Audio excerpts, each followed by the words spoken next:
Hindi आशुलिपि dictation संकलन। Dictation number 110। Start. Bharat का पहला नेविगेशन उपग्रह अंतरिक्ष में स्थापित हो गया है। यह वैज्ञानिकों की कड़ी मेहनत का नतीजा है। अब तक भारत सरकार से संबंधित उपग्रह भेजता रहा है। नेविगेशन उपग्रह का उपयोग धरती पर ठीक ठीक स्थान बताने के लिए होता है। भारत 7 उपग्रहों की एक प्रणाली विकसित कर रहा है। इस प्रणाली को भारतीय क्षेत्रीय नौवहन उपग्रह प्रणाली के नाम से जाना जाएगा। अभी तक भारत के अंदर दूसरे देशों की प्रणाली का इस्तेमाल हो रहा था।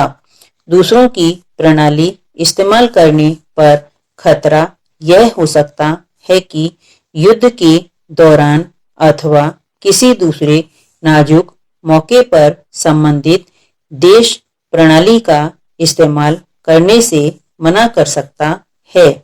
इसका एक और बड़ा फायदा यह है कि हम अपनी प्रणाली का इस्तेमाल अपनी रक्षा और सैनिक जरूरत के अनुसार ज्यादा अच्छी तरह से कर सकते हैं। इस प्रकार भारतीय प्रणाली का उपयोग 2 तरीके से हो सकता है। आम लोगों के लिए एक सेवा होगी और एक किस्म सिर्फ सेना से संबंधित सुरक्षा एजेंसियों की जानकारी के लिए होगी। बाकी देशों की प्रणालियां काफी विकसित हैं। अमेरिका, रूस और चीन के पास इस तरह के बहुत से उपग्रह हैं, जिससे ये देश संसार पर पैनी नजर रखते हैं। स्थापित उपग्रह से अब भारत की प्रणाली का भी विस्तार किया जा सकेगा। अपनी नेविगेशन प्रणाली का सबसे बड़ा फायदा यह है कि अपनी जरूरत के हिसाब से बना सकते हैं। असैनिक इस्तेमाल के लिए हम दूसरे देशों को इसकी सेवाएं दे सकते हैं। नेविगेशन प्रणाली की सैनिक क्षेत्र में उपयोगिता बहुत है।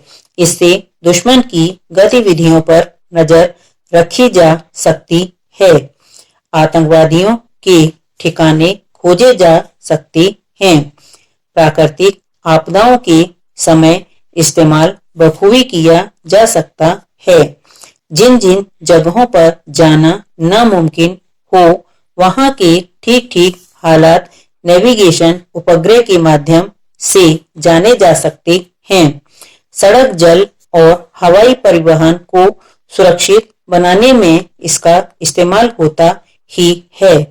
अमेरिका आधुनिक सूचना साम्राज्य के माध्यम से दुनिया के कोने कोने में होने वाली बातचीत पर नजर रखता रहा है।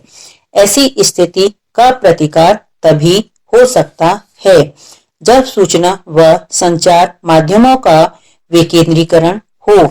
भूमंडलीकरण के दौर में यह स्वाभाविक है कि देश बहुत सारी तकनीक या प्रणालियां साझा करें, लेकिन आत्मनिर्भरता और तकनीकी मामलों में न पिछड़ना भी बहुत जरूरी है।